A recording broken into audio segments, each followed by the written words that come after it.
It's binary. Like, what if you thought about this in binary instead of thinking it in decimal? Maybe you'll see something interesting happen. So if we're thinking about this in binary, n goes from 1001, or in other words, this was 9, and we went to 8. And then after we were at 8, we go down to 4. And then when we're at 4, what do we go down to? And then we go down to, and then we go to what? And why do we go to 0? We can't divide by 2, right? We're not supposed to divide by 2?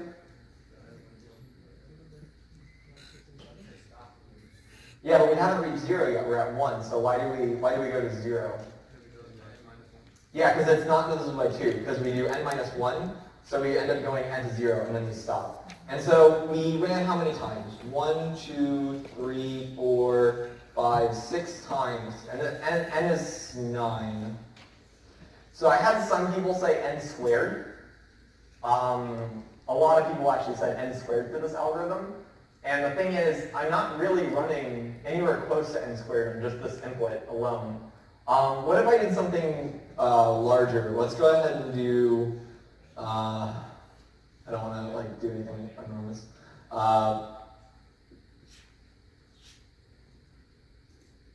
Let's go ahead and do this number. I don't even know what it turns into. So what's the protocol like? What are we going to do stepwise? Yeah, so we subtract 1. And then divide by 2, right? Every time we subtract 1, we're going to divide by 2 in the next step. And the reason why we always divide by 2 in the next step is because after we subtract 1 from the value, we always turn this into something that's divisible by 2. If you look at the binary, you go ahead and subtract the 1 from that spot, and now we have a 0, and we can go ahead and bit shift over. So basically, all this is doing is it's one of 2 steps. Either we change a 1 to a 0, or we shift everything over. And when we change a 1 to a 0, then we can say that we changed the 1 to 0 and shift it over. It's basically 2 operations every time you have an odd number, and it's 1 operation every time you have an even number. So it's 1 op for evens, and it's 2 op for odds. And every time you do these 2 operations, you always shift the value over. The only time you don't do the 2 operation for an odd is when n is 1, because when n is 1, what happens is you change it to 0 and then you stop immediately. So for all n that's greater than 1. And then every time you do this, though, you remove 1 digit from the binary representation. So we remove 1 digit from binary representation.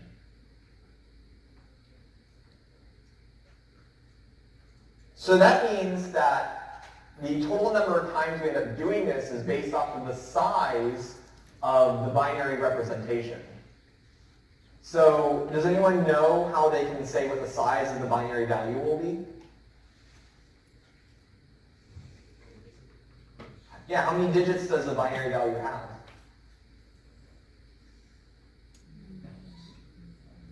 Yeah, question. Oh, sorry, can I repeat what?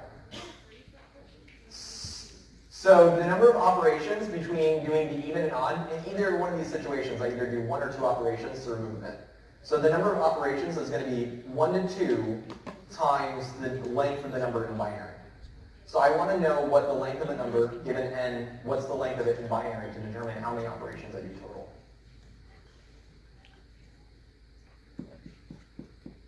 So, do you have a question still?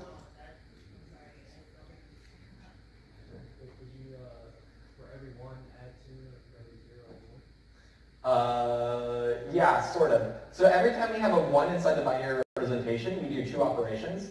Every time we have a 1, we do 2 operations. We do 2 operations. We'll do 1 operation. We'll do 2 operations. We'll do 1 operation. We'll do 1 operation. We'll do 1 operation. We'll do 1 operation.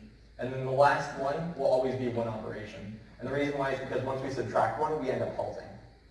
And so really, in the worst case scenario, what this is going to be is it's going to be 1 plus 2 plus 2 plus 2 plus 2, because this is the highest value you could ever have, and that's when you have all 1s on. In the lowest case scenario, and the best case scenario, you guys can't see any of that. So this is like the worst case. In the best case, we'll have 1 plus 1 plus 1 plus 1 plus 1. And that occurs when you have a 1 and then all zeros following. But so this is just 2 times whatever this value is. And so really you can say that this is within a constant factor of the best case scenario. And if the worst case and the best case are within a constant factor, then you actually know that the best case and worst case are actually equal to each other. So that means that really this is going to be one answer regardless. I don't know if I said whether I want you to do the big O average or just the big O, but the reason why is because they're all 3 the same value. The best case, the worst case, and the average case are all the same big O for this operation. So what I said then is, given the fact that 1 operation occurs for every even and 2 operations occurs for every odd, based off of the number of digits end up, yeah, let me go ahead and rewrite that. So the number of digits in the binary representation is effectively the big O or divide of n. And the reason why this is the case is because in the worst case, it is always going to be less than or equal to 2 times the length. And the best case is actually strictly less than, I should say, because the first value will always be only 1 operation. It is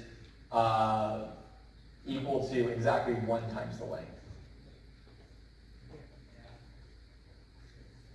So now, what's the length of a value in binary? Let's go ahead and see someone that wants to answer this question, if anyone wants to answer the question. 2 to the n. So in 9, the answer was 4, right? Because the length of 9 is in binary is 4. So if you did 2 to the 9, that would be about 500, which would be way off. But I like the idea of using 2 in this. Like, I know that sounds like really stupid because we're using binary, but something similar to 2 to the n, but not quite. Yeah? 2 to the minimum power required to make that number binary? Yeah. So what he's pointing out is like 2 to the some power guy such that this is greater than n. That's what we want to find, right? So I want to find out what this p is. What can I do to find out what p is? Take the log on both sides. So we take the log of 2 to the p.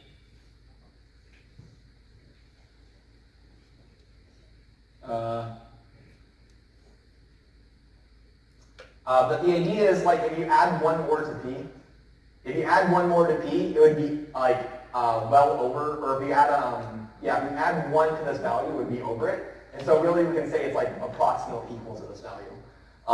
We're just looking for the worst case scenario.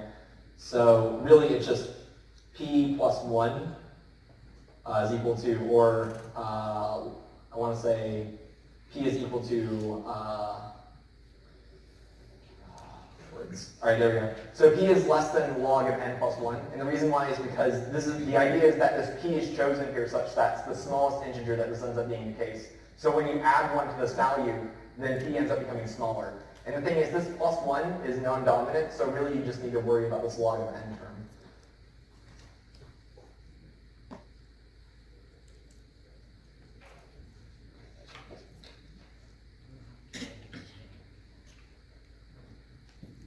And so that ends up being the answer.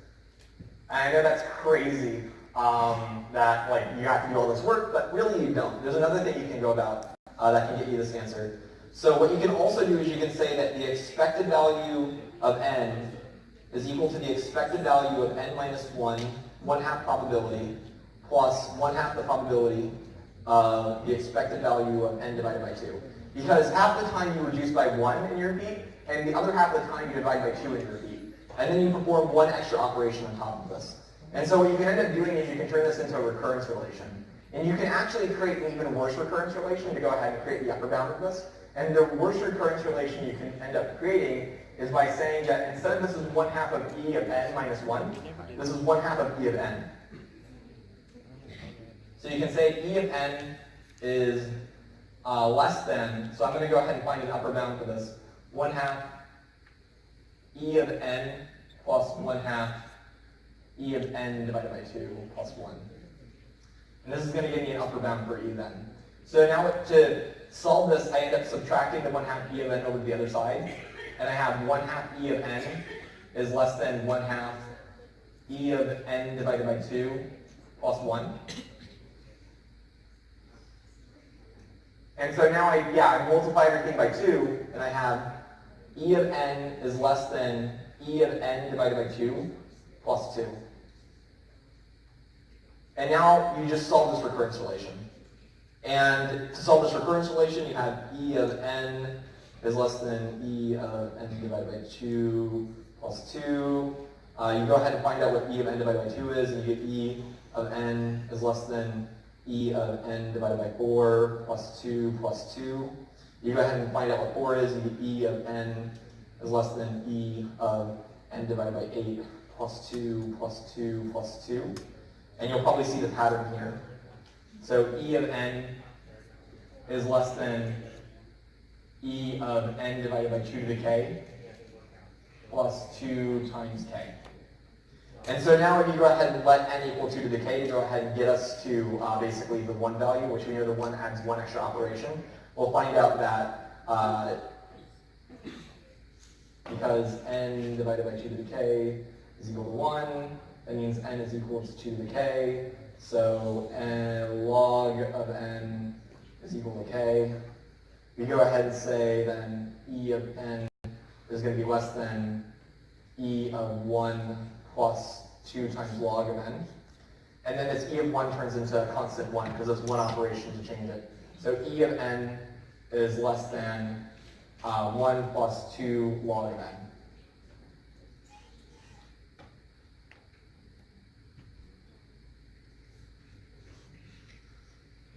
And that's all you need to do, sort of. Yeah, question in the middle. Can you repeat the thing about when you said the high runtime and the low runtime are the same? How do you know that? So the reason why you have the high runtime and low runtime are the same is because in the best case scenario, it's 1 plus 1 plus 1 plus 1 plus 1 plus 1 for the length of the sky. And the worst case scenario is 1 plus 2 plus 2 plus 2 plus 2 for the length of the sky. So it's basically 2 length minus 1 here, and it's 1 times length here. All right? And if you're thinking about these in big O, these should be the same because both of these are with respect to the length. They're linear with respect to the length. Or they're linear with respect to the length. And because of that, you can go ahead and 1 drop the non-dominant term, right? Because that's how big O works. And then 2, because they're within the same big O, you can go ahead and say they are the same big O. Because they're the same big O, that means that the average case will also be the same big O as well. Because when the best case and the worst case are the same, your average has to be the same. It's impossible for it to be more than or less than. Yeah, question here. I saw first. Is there any way you could have solved this problem without, this complex proof method? Because it doesn't tell you have to prove it. Yeah, it doesn't say you need to prove it as all. And so what you can do is you can look and you can see that it's reducing by the length of the string every single time. Like the length of the binary string will decrease by 1 at least every other operation.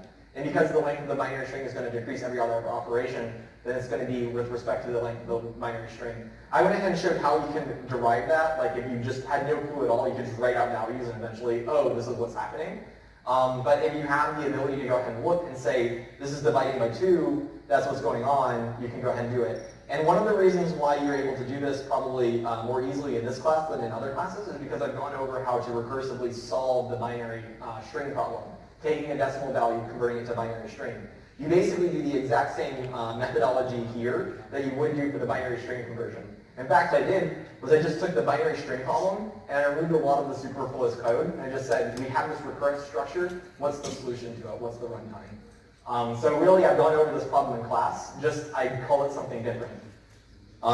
Is there any other questions? Yeah? I read the problem wrong. I made a function that did this, like in the base case. Yeah, a lot of people ended up just writing code for this, and they ended up not getting any points for that. So don't worry if you did that. A lot of people misread it. I just recommend that in the future, try to read my problems a little more carefully. I know sometimes they're horrible to read. I apologize for that. But I can try to clarify things if you're unsure. There's a question there. Did it specify in the question that you were supposed to use binary, or was it just like you have to figure it out? Because like I don't remember doing the binary example in class, so I was kind of. It was the recursion day when I did the recursion stuff. The binary conversion was something I ended up doing. And so if you had gone to class and looked at the code I submitted online to study, then you probably ended up with an advantage in this problem. However, you don't have to worry. Not many people ended up getting this question correctly. I think it was the second most missed problem on the exam. But how do you figure out to use binary if you didn't look at that problem? How would you look at it and be like, I need to use binary there? Because I'm saying. If we So have a you're similar saying how question do here you online- get an A on the test if you don't study? No, I'm saying if you have a question similar to this on the final, right? All Yeah. the questions on the math are kind of like phrased or similar in a way. It's like, how do I determine I use binary for that question? So you look at the structure and determine if that's like, so because this is a similar recurrence relation to how the binary problem was given, you should have tried to use that type of inference to go ahead and do the solution to it. So additionally, because you see this as being divided by 2, I would actually like say, oh, I need to do something with the binary representation. Like the divide by 2 is kind of a big giveaway. Additionally, whenever you see divide by 2 or divide by anything, you should kind of think that this is going to be a recurrence relation of some sort. Because in a lot of the recurrence relation problems, like for instance, the one in the middle of the test, like problem 3 or 4, problem 4 I think, it had like t of n was equal to t of n divided by 2 times something plus something else. That's going to be a lot of the stuff. So if I saw this on the test, I would think that I probably need to do some sort of recurrence thing, and then I'll try to solve it. Yeah, question next to... Yeah, if you explain what's going on in the function, but you get the runtime wrong, would you still get a couple points for at least explaining what's going on? We try to give points to people that did analysis on it, as long as they did correct analysis. A lot of the analysis was wrong, or it was actually just verbatim writing the code out. And it's like, okay, so you wrote the code out, but you didn't actually analyze the code, so we didn't get points back in that situation. We did like go over it later once I hit up the exams.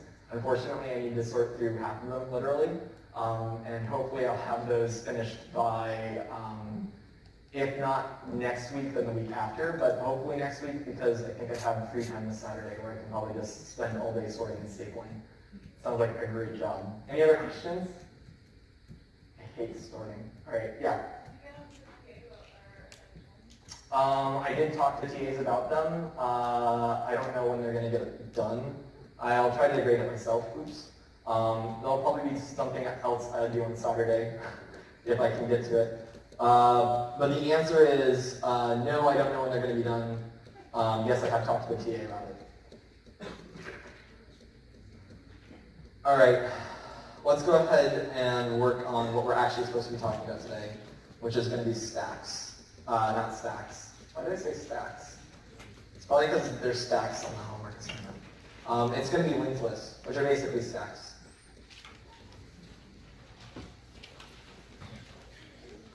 So at the end of last class, we began talking about the simple way to set up the linked list data structure. And so what I was doing for the linked list data structure is I was using some kind of wrapper method where I had some node or some element, item, whatever you want to call it. And what the item does is it points to a next item inside the list of values. And it will keep repeating this process on into infinity or until you hit the null node or the null pointer. Eventually you'll get to the point where this hopefully stops. If you don't get to the point that this stops, then that means you probably have a loop somewhere in your data structure. And that's not necessarily a problem. There are sometimes people that want circular linked lists, which is what it would be if this ends up pointing back to itself. But it can be very difficult to know if you finish searching a list if it's circular sometimes. So most of the things that we're going to be doing in this class are not going to involve the circular linked list. We'll be working with this structure instead. And we talked about how to remove items, but I never actually ended up coding it. For those of you that don't remember how we end up removing an item, is if we want to remove an item somewhere in the middle, we have like some procedure for doing so. One of the things you needed to do when you remove an item in the middle is you had to have access to the guy before the one you wanted to remove. So if you didn't have access to the guy before the one you wanted to remove, you ended up normally having issues because you really need to make sure that this person is avoided in your list when you're doing your links. Because if you remove this guy from your list and you still like have him there, but like maybe free his memory, then that means that you're going to potentially be using something after you've already freed it, and that can be dangerous. Additionally, it's just good to get rid of the memory anyways. Like if you're going to remove this from the node or remove this from the list, you wouldn't want to store it because that would just be extra data that you don't really need.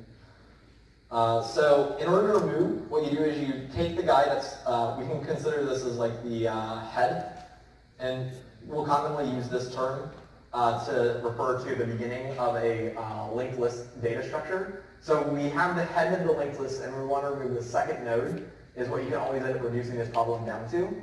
How do we go about doing so? So the first thing I said was we wanted to create a temporary pointer. And the temporary pointer would point to the guy after the one to remove. So it's basically removes next guy.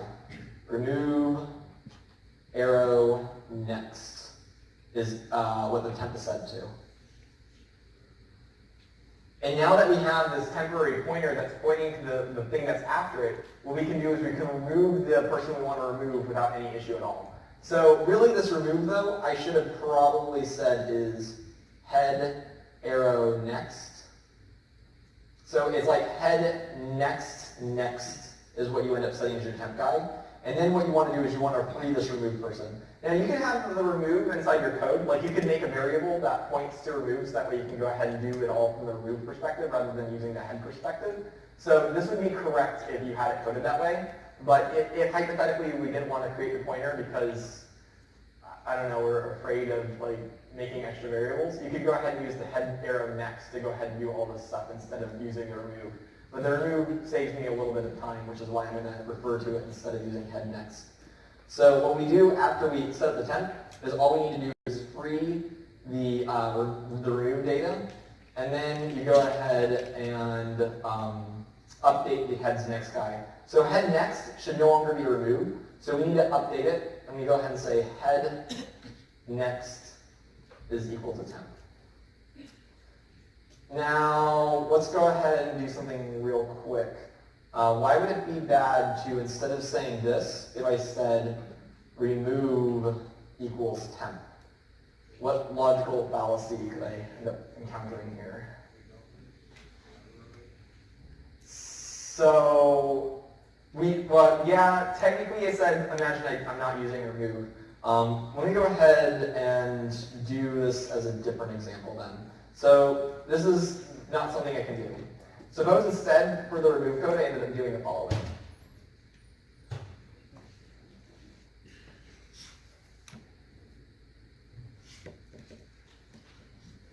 So I want to set up the remove pointer. So if I call this an item, I'll have an item star remove.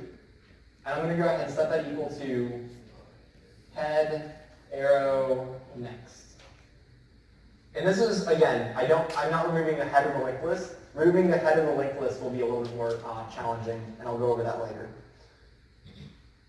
So now with this remove guy, what I'll do is I'll say item star temp is equal to remove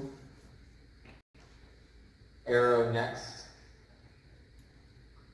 And now what I can do is, this is step one, you go ahead and get the temporary pointer. Step two is you free the remove guy.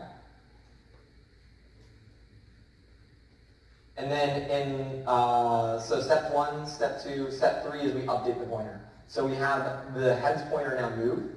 And the thing is, I was saying that I could, instead of doing head next, I could say remove is equal to temp. And the reason why I can say remove is equal to temp is because we know that head temp is equal to remove. So I want to say, why can't I do remove is equal to temp? Because the actual step is supposed to be head arrow next is equal to temp. And set head arrow next equal to remove. So why would this be problematic? Does someone have any comments as to what issues might arise here? So we have free remove, but it's not going to create a use after free. That's something that people have a misconception with. If you free a value, you can actually reuse the pointer, but you have to always set the pointer equal to something. You can't dereference the pointer, is the idea. And so here, I'm setting the pointer equal to something. I'm not dereferencing it. And because I'm not dereferencing it, this is a safe thing to do. But this is going to be logically wrong.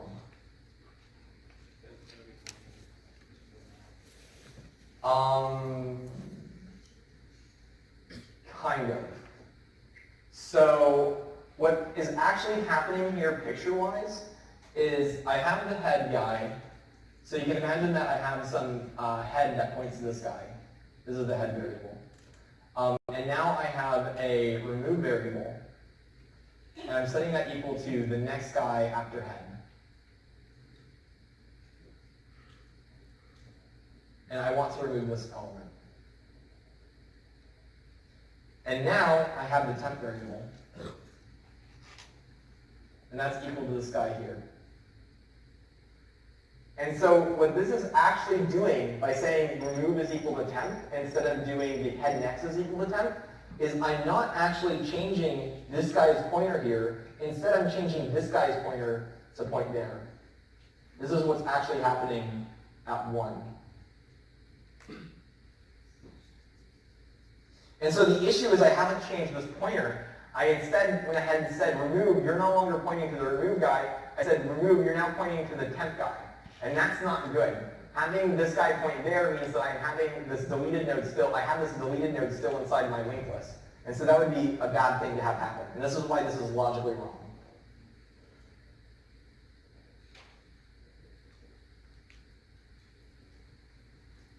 Instead, you want to say head's next pointer. So head arrow next is equal to temp instead. And what that does is it says, hey, head, I'm dereferencing you. So now I'm in here somewhere. And this is the next pointer. And so next pointer is now going to be equal to this guy instead. And this is what we want to do. This is arrow situation 2. And that's what we want to have happen.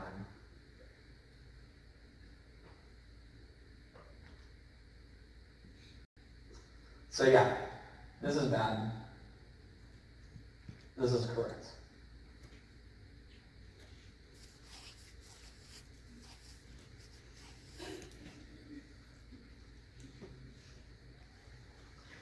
So this is, of course, assuming that this is all you need to do to get rid of this value. That might not be the case in what you're working with. And the reason why is because if you have some extra memory inside here, maybe this is like a wrapper and it has a pointer from this guy to something else, you might need to like recursively like delete things or like in some other fashion delete values. So this is dependent on the situation, but this will work for pretty much any basic linked list operation you'll need. Yeah, what's up? So why don't we just take the head pointer point directly to next and cut out the temp?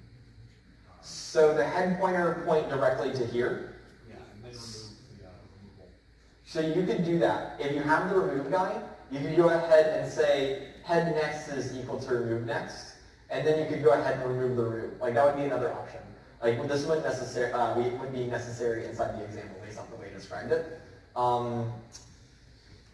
So that just changes the order around a little bit. That would be equivalent. But I like to teach it that you use a temporary pointer rather than using the remove pointer, which is why I typically don't use this.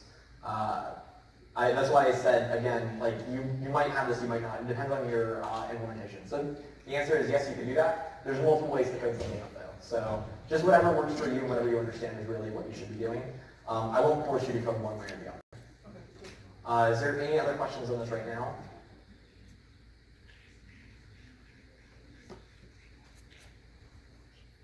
All right, so let's go ahead and do some big O analysis real quick, because I want to go ahead and get that out of the way. So how much time does it take to remove the first thing in a linked list? Yeah. I'm going to zoom this out again.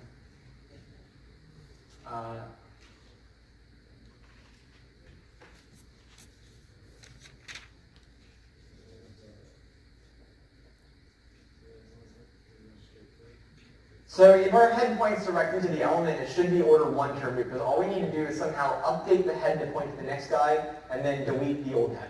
So yeah, this should take order 1. What about removing the last element?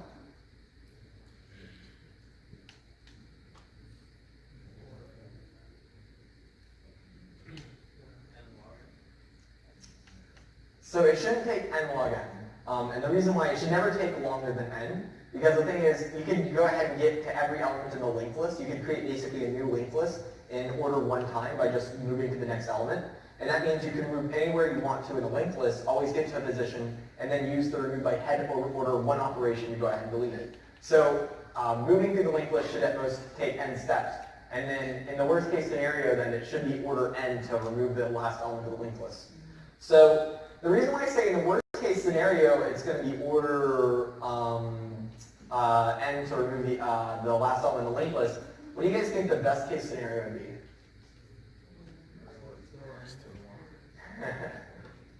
It depends. So that was kind of a dirty question to ask. If you have only the head value of the linked list, it will take order n to remove the element, the last element.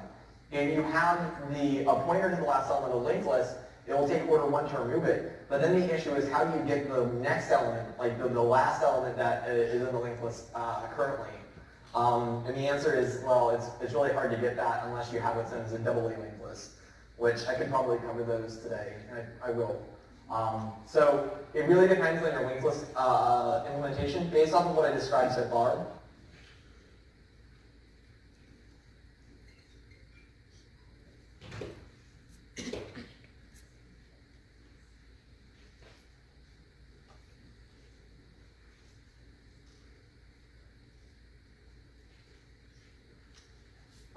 And it's because we don't have anything fancy. Right now, we can imagine we're working with just the bare bones. The only thing we have access to is the head element, and each element has a next pointer.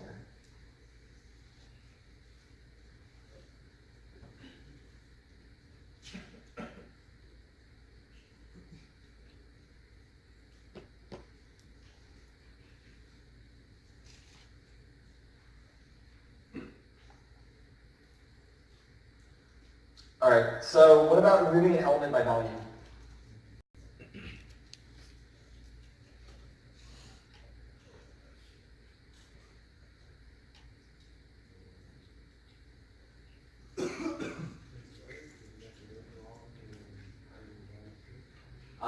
Let's go with this one here. Big O of n. That's the worst case. Best case, what? That should be, except for garbage, okay? So if the first value of the linked list is the value you need to remove, then removing the head is order 1. So it depends. If you remove all the elements of a particular value, then yes, you'd be correct. It would be the best, worst, and average of order n. But if you only need to do 1 remove, then it should be, in the best case, or the worst case, it will be you have to walk through the entire list to remove the last element. So it kind of depends, but I'm going to go ahead and say this is a single value. Remove by value only once. It will be best, order 1. Worst is average, and that's going to be big O of n. And I kind of talked about why the average case would be order n in the last class, but I don't really want to go over it right now. I'll cover that why. I'll cover why that's the case later if I have the time. So there's a question there. Your linked list, the last note, you usually want to point to the first one, or? So that would be a circular linked list, and I'm assuming non-circular. So I'll go ahead and make that clear. For non-circular linked list. And that means the last value points to null. If the last value points to the first value, then that would be what's known as a circular linked list. And those don't come up as often, in my opinion, as non-circular linked lists. Because stacks and queues are like the most common way to implement, or the most common use for the linked list. And you don't really want your stack front and your end to be pointing to each other somehow. There are implementations that probably can do that. but I just would prefer not to do that in code because it gets nastier to handle. Question here.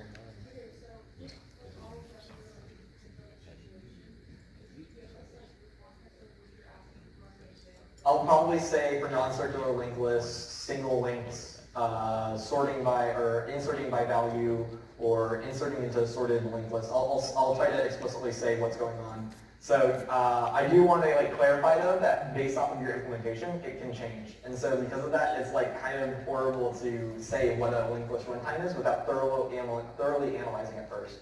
So you need to be very cautious when you're coding your linked list is the first thing I would like to have this point out. And the second thing, most of these runtimes end up being either order 1 or order n.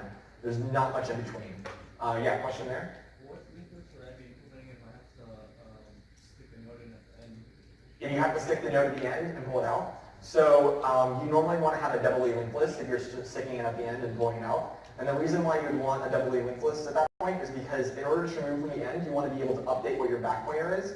If you don't have a doubly linked list, then in order to find out what your new back pointer is, you have to march your way through the linked list to find it. And so that means that your runtime for doing a removal at the end of your linked list would be order n rather than order constant.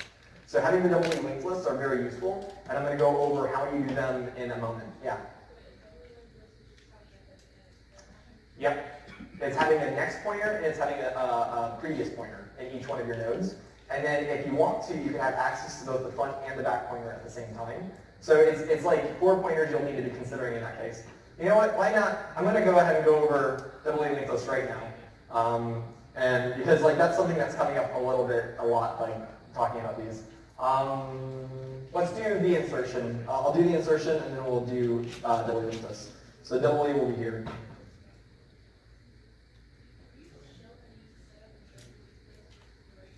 Yeah, I'm going to hopefully code one up if I have enough time. All right, so let's go ahead and do insertion.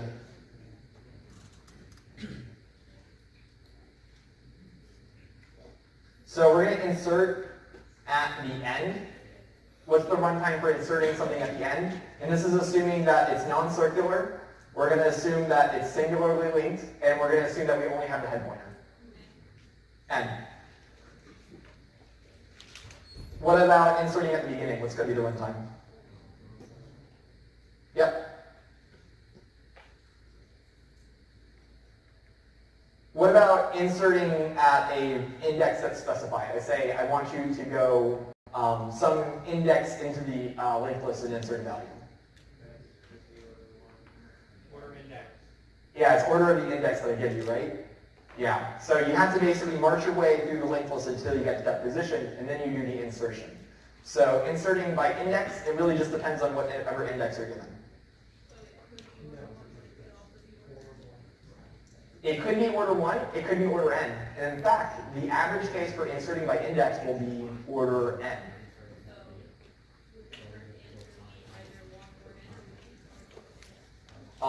So you would say order index would be acceptable. If you said 1 or n, I would like you to clarify.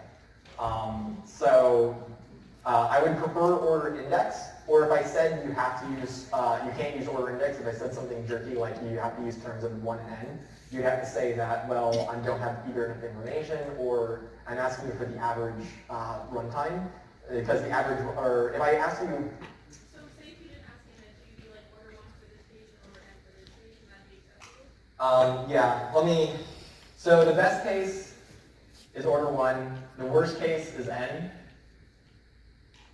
and then the average case is technically big O of n, but really it's the big O of the index.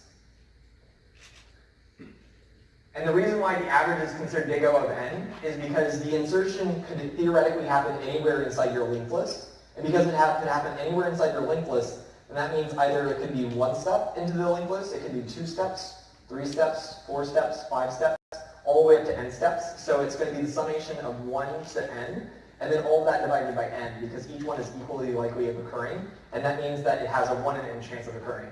So it's going to be the sum of 1 to n divided by n, and the sum of 1 to n is going to be n times n plus 1 over 2, and then n times n plus 1 over 2 divided by n is going to be n plus 1. So I can go ahead and explain that by saying expected value is 1 over n plus 2 over n plus 3 over n plus n over n. This turns into n divided by n times n plus 1 over 2, which is equal to n plus 1 over 2. And so this is how you do the average case.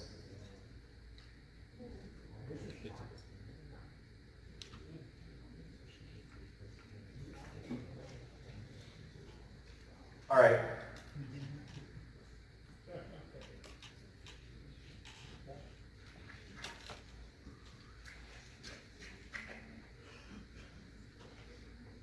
So doubly linked lists.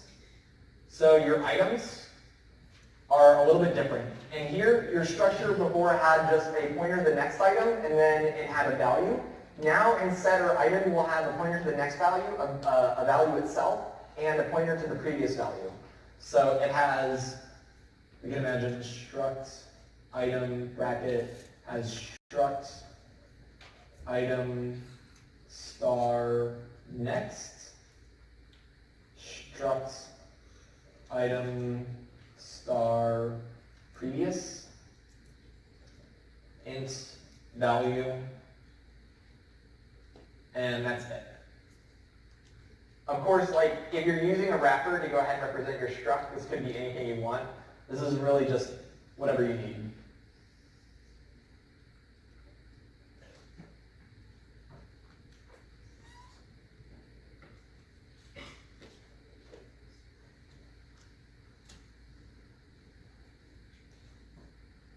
And so now, when I do deletion, I need to be very cautious. Because when I'm deleting a node now, not only do I need to update the next node for the node before this, but I also need to update the previous node for the node that's coming after the node that's being deleted. And I know that sounds really weird. Let's go ahead and draw this out picture-wise, and we'll kind of see what's going on.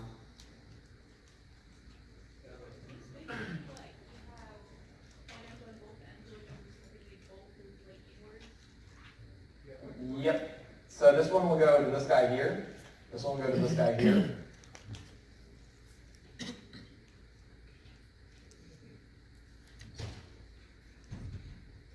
And then we have this type of behavior go on. So one thing to note, it's kind of weird if you have the structure, because if it's non-circular, which I do like to work with non-circular linked lists, then that means that in the very beginning node, the previous should point to like nothing. So of the head, if this is the head, this will point to null. And then here, if this is the end pointer, this is what's commonly called the tail, and this is going to point to null as well.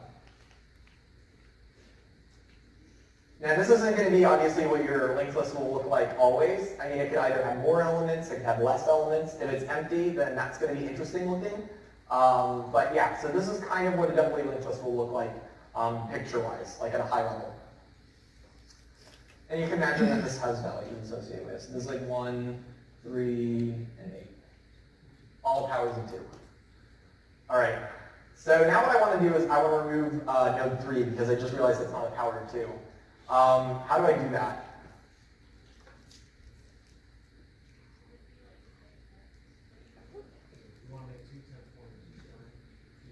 Yeah, so I want to remove head next. So what I do is hypothetically I'm searching through and I say remove value 3. I get to my value. Maybe I'm pointing to this guy. I have some current pointer. And it's like, hey, current arrow value is equal to the value we need to delete.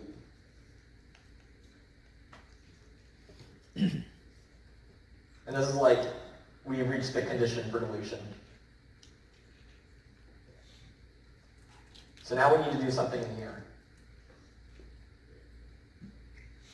So someone over here said that we need to do 2 temp pointers, and that's very correct. That's what we need to do. We need to get started on making sure that we store both pieces, because we need to make sure that when we remove this guy, not only do we have access to the next guy, but we also have to have access to the previous guy as well. And so I know I drew this out where it's like the head is equal to that value and the tail is equal to the other value, but try to go ahead and only use the word cur to go ahead and do all your references, because it might not be the case that the head is that guy right there. It could be that the head is very far away from us right now, and that could be a problem. So use only cur would be my suggestion.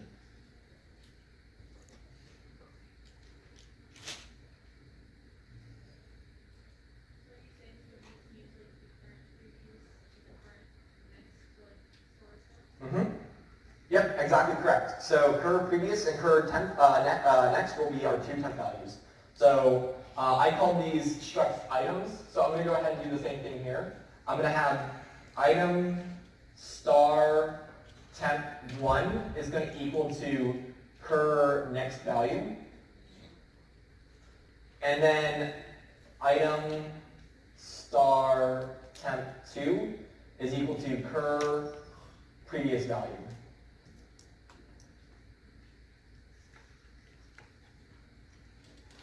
So now what do?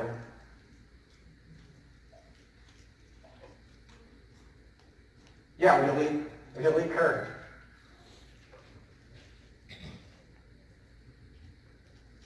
So what we did was we pointed to this with some guy, and we pointed to this with some guy. So now we have references, now we have references to both of these two elements because we're pointing to them. So that means we don't need to worry anymore about this guy. He's literally doing nothing for us. We're just going to go ahead and get rid of him. And so that's what we do. It's like he's not useful anymore. We're going to remove him because we already have references to temp 1 and temp 2. He provides us no extra information at this point in time. So that's how we remove it.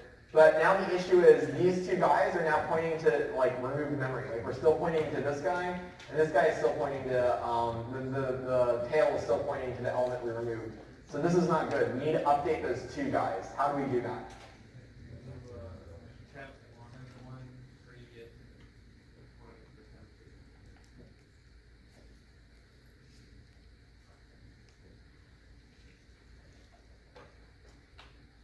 Is everyone cool with this? So, can you guys tell me which one temp 1 and temp 2 are again? In case I forgot. Temp 1 is this one here? Alright. So temp 1 is this guy, and that means this guy has to be temp 2, right? Wait, backwards? Temp 1 is this guy here. Alright, cool. So then if temp 1 is here, then we want the previous guy to point to temp 2. And so what we did here is we said temp 1, your previous guy, is now temp 2. So everyone's cool with this? Is there anyone that has questions? Yeah? That doesn't make sense, right? Actually, this is correct. I just want to make sure that people are confident in it. But yeah, so what we're doing is we're saying the temp 1 is equal to current's next value. So current's next value is going to be, this guy's current, so his next value is going to be here. Like we have a pointer now to this element here, which is what temp 1 is equal to.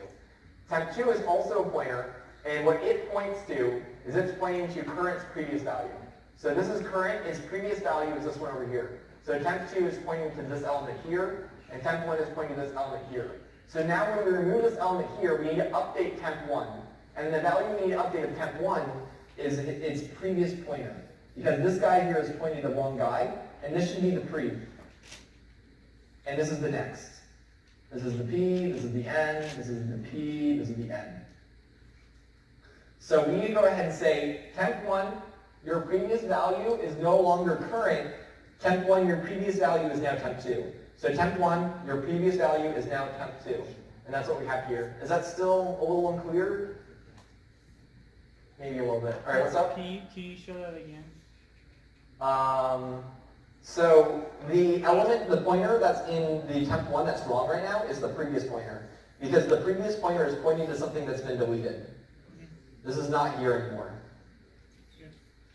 And so the thing is, we need to update the previous pointer to correct the point value, or point to the correct value. Correct to the point. Oh my god. All right. So what we do is we say your previous value needs to be equal to the guy that you were previously, like the current's previous original previous value. And so current's original previous value was equal to temp2. And so now we say temp1, your previous value needs to be equal to temp2, because that's what the previous value was before this whole shebang. So really, we might not even need this based off of what was described by one of the students up here. Like if we have access to the current node, we could go ahead and just move these pointers willy-nilly, and that won't be too much of an issue.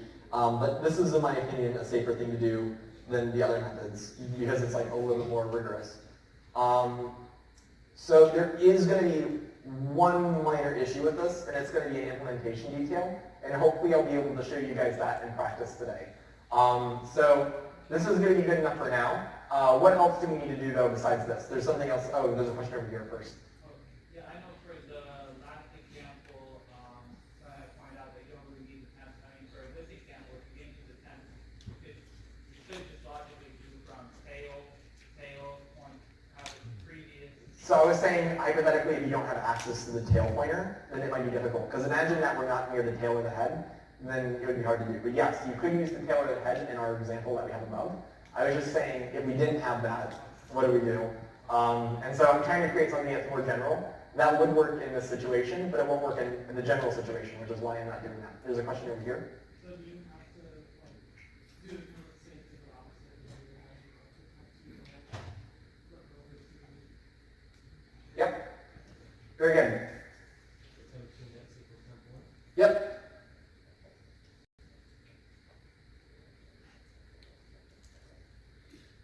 Again, this works most of the time.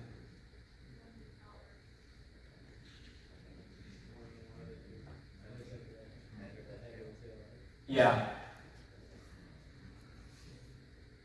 I don't know which way comments go. And as someone mentioned before, it will be dangerous if we're at the head of the tail. So if cur is head or tail, this is dangerous. And that's something that they can't stress enough. I had a question last year on one of these exams, and this is something that like pretty much everyone missed on the exam. So I want you guys to be aware that this is a problem. What's up? What if I'm an absolute madman and refuse to use temporary variables? Then you can do it without temporary variables. Do you want me to show you how? No, I got that. Okay, then yeah, you can do it without temporary variables if you want. So what you can do instead of doing this is you could do, and it's like kind of crazy, but you can do cur next prev is equal to cur prev. And then you can do cur prev next is equal to cur next. And then you can free cur. I don't recommend doing this, but it's something you could do instead.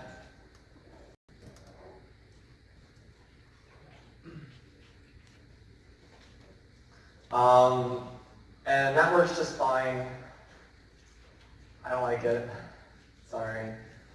And the reason why is because it makes removal from the head or the tail a little bit annoying for me. What's up? Why would you use this over a regular link list? So the reason why is because there's this really nice data structure called a queue. And if you want to insert to a queue, actually, do you need it for a queue? No, I don't think you need it for a queue. Do you need it for a stack? No, you shouldn't need it for a stack either. So the reason why is for convenience sake. It makes pointer manipulation a little bit easier. There is sometimes when you want to use what's known as an array deck. An array deck is basically a double-ended queue. And that means you can add and remove to the beginning, and you can add and remove to the end. And then this allows you to do all those operations in order one time. However, inserting into the middle and removing from the middle is still going to be slow. So this is really used for an even higher level data structure than what we typically will use in these classes, in CS1 anyways. It's used for the array deck. So actually, even if you want to make it ordered, this is a bad thing to use because using linked lists to sort ordered things is terrible. It's basically like performing the insertion sort every time you insert something. And so yeah, you might get slight speed up if you're able to insert from the end, but regardless, the average runtime from inserting from the middle or the end of a linked list will be order end time. There's a question over here. What's up? I was just looking at when you were declaring the temp variables, Mhm. and I had noticed that you set temp1 equal to the current next, and you set temp2 equal to the current previous. So when I was just looking at tribute, then you say temp1 previous is equal to temp2, which was current, which is actually current at previous. So I think I'm starting. But I think I looked at it and I kind of understand it better. Okay, so yeah, like what's going on here is really interesting if you look at the differences between these codes. So we know that the temp1 previous, that's the same as saying cur next previous, which is what we have going on here. Cur next previous is equal to temp2, and we know that temp2 is cur previous. And then here we have temp2 next, which is going to be cur previous next, which is what we have here, is equal to temp1, and temp1 is cur next, which is what we have going on here. And the reason why we're able to do this and not have any issues is because we still have a current pointer, that we can free, and we can get rid of our memory that way. And so this is why we can use this alternatively rather than doing the above method, although I do like the above method better because it can allow you to do things a little bit more safely and helps when you're moving from end or the beginning of a linked list. All right, that's not what I wanted to do. I wanted to pull out this thing.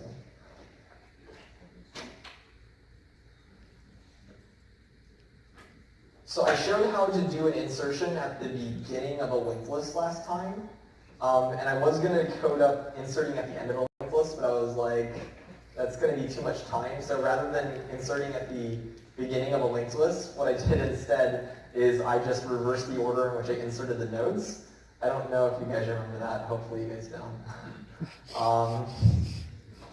Maybe I'll be able to go over a little bit more this time. Come on. All CS1 code week 7. Oh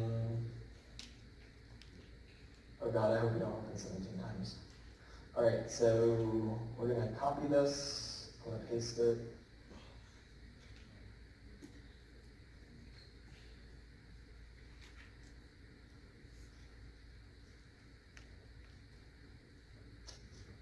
Okay, so you decided to edit that in Notepad instead of Notepad++. That's great. Bash. No, PowerShell.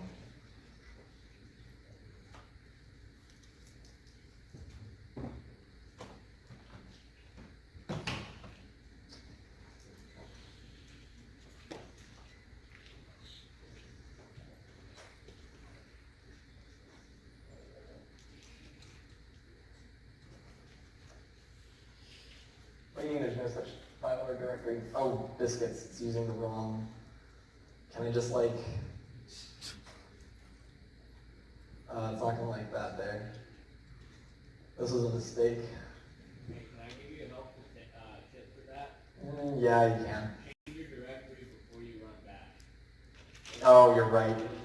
Okay, then I'll do that. Exit. CD.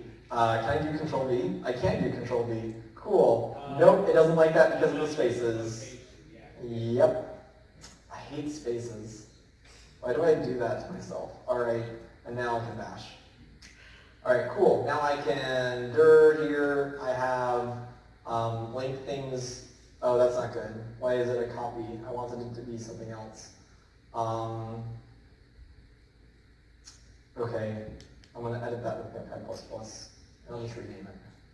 Rename it. It's going to be linked things to, let's see. All right. So we're going to go ahead and do this as a doubly linked list. So we're going to do struct thing star prev. And we're going to create a thing, and we're adding it to the beginning of the linked list. This is what's going on here. Create, I should really change this to create and add.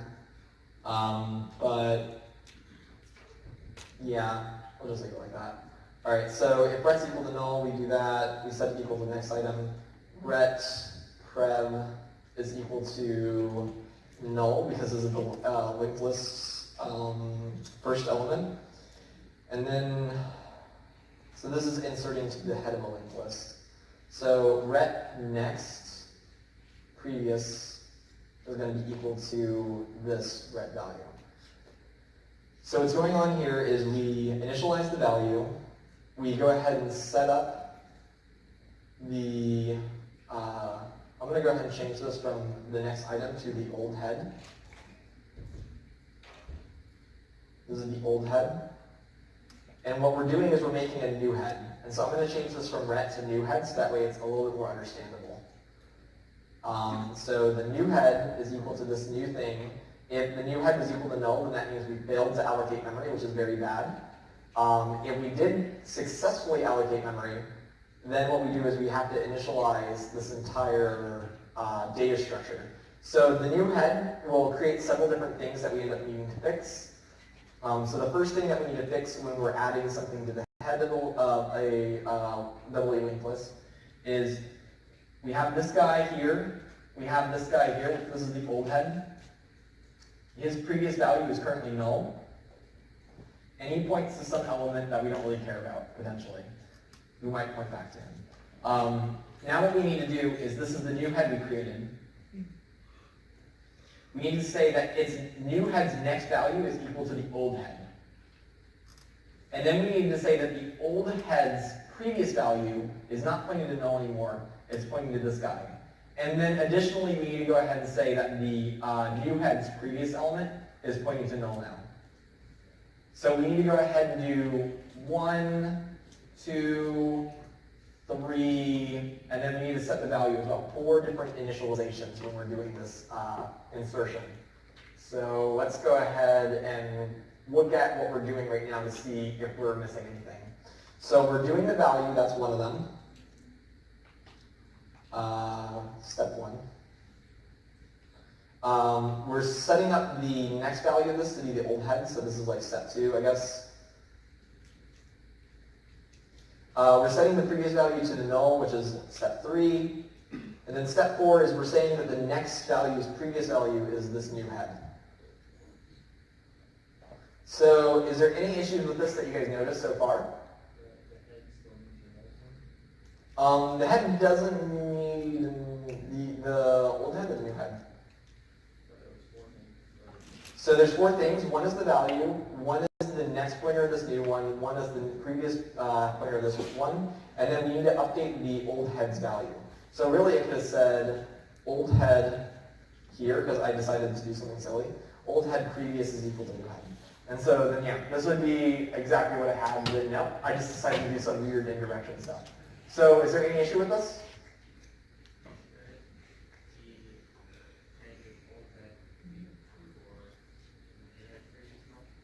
It actually won't matter in this case. We can do either one.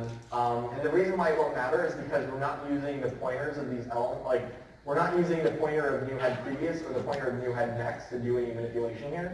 If you look, the only values we're using on this side here is just old head, new head, and value. We're not doing anything like super complex. If we're doing like some more pointer stuff, then we might need to go ahead and take it a little bit easier. But with this, we can play a little bit fast and loose, but not too fast and loose. Does anyone know the issue with this guy? I have a question. So you're setting new head value equal to value. So you set new head next equal to old head. Why are you setting new head previous equal to null? So because this is the new head of the list, the head of the list should always have its previous pointer point to null. So that way I know if I'm at the head of the list.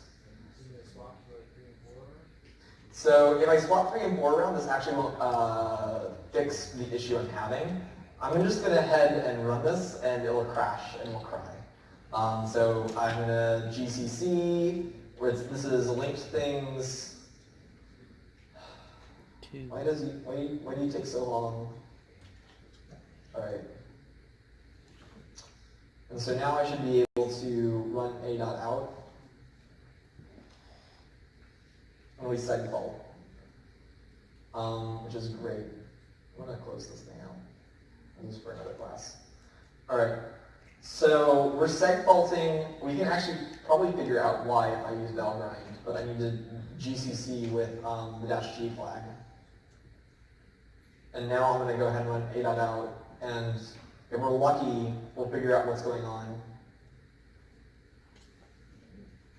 So invalid write of size 8, and that is at line 54. So at line 54, this was the issue.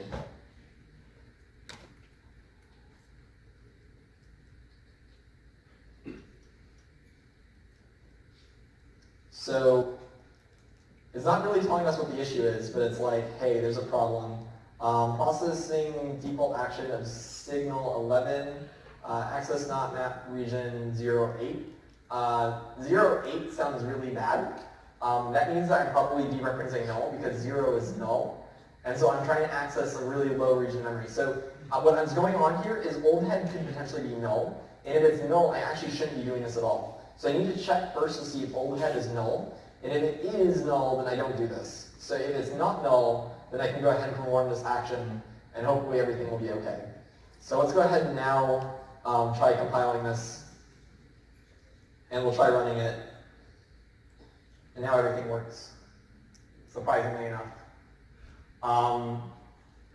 which is interesting. But anyways, so yeah, because I wasn't doing the null check, I was having issues. So you need to be very cautious. This is like kind of just a useful advice when you're coding these up. Always double check that you're not dereferencing null. That's something that you can get in a habit to, and hopefully not run into these issues ever. And so it can be really overkill if you like do something like new head is not equal to null before you do all of these.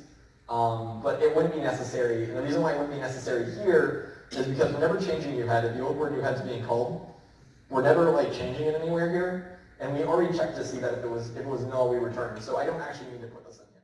Old head, I never check to see if it's null prior to this. And because of that, I couldn't be dereferencing it when I'm using it here. So you need to be cautious. All right, let's go ahead and see if we can create one method. I want to do a deletion. Thing star delete by value. And this is not going to work, most assuredly, unfortunately. And I'll give it a thing star cur node. And so I can actually do this recursively. I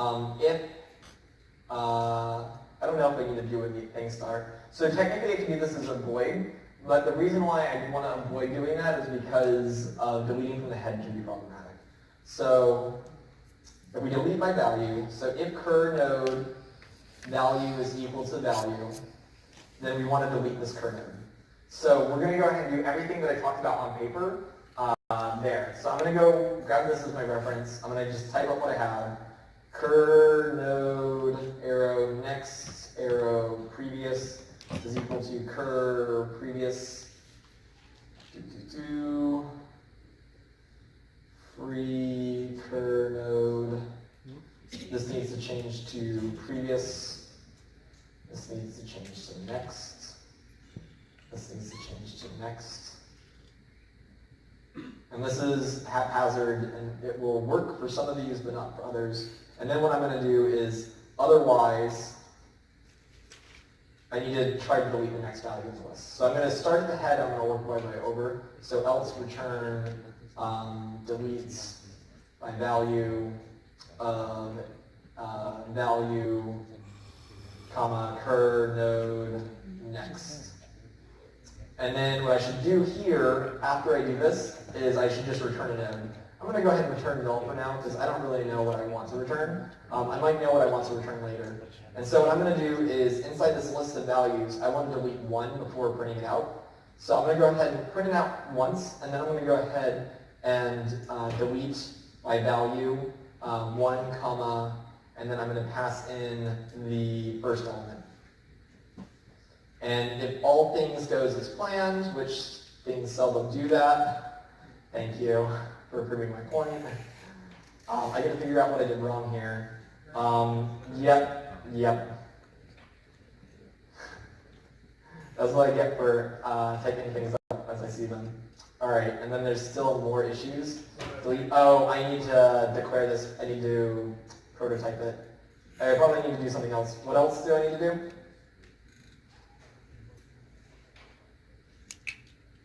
All right.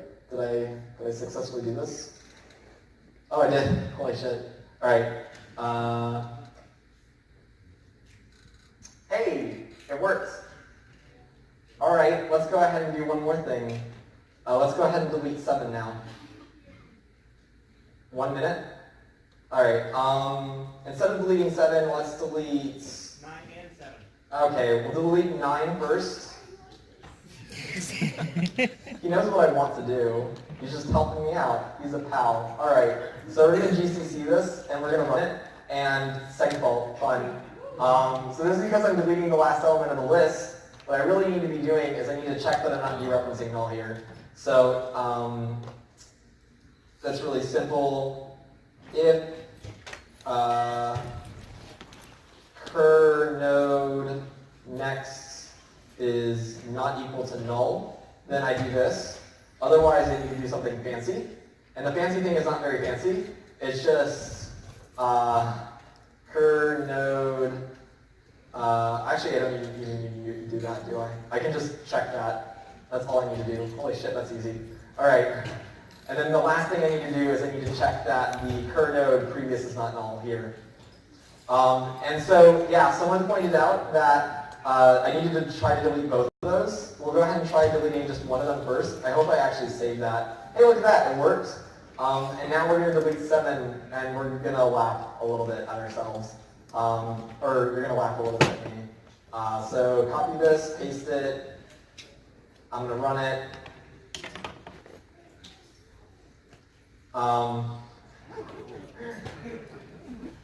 What happened? Yeah. So what's going on here is I framed 7, and then my head is still pointing to it. And because my head's still pointing to it, now when I dereference it, I get some really crazy stuff go on. And this is why you should never reuse something that you've deleted. So there is a way to fix that. I would recommend that you try doing so on your own. You can use that as a little bit of practice for doing linked data structure. I'll put this code up, hopefully, like immediately. Have a nice day. Thank you very much. Come up here again.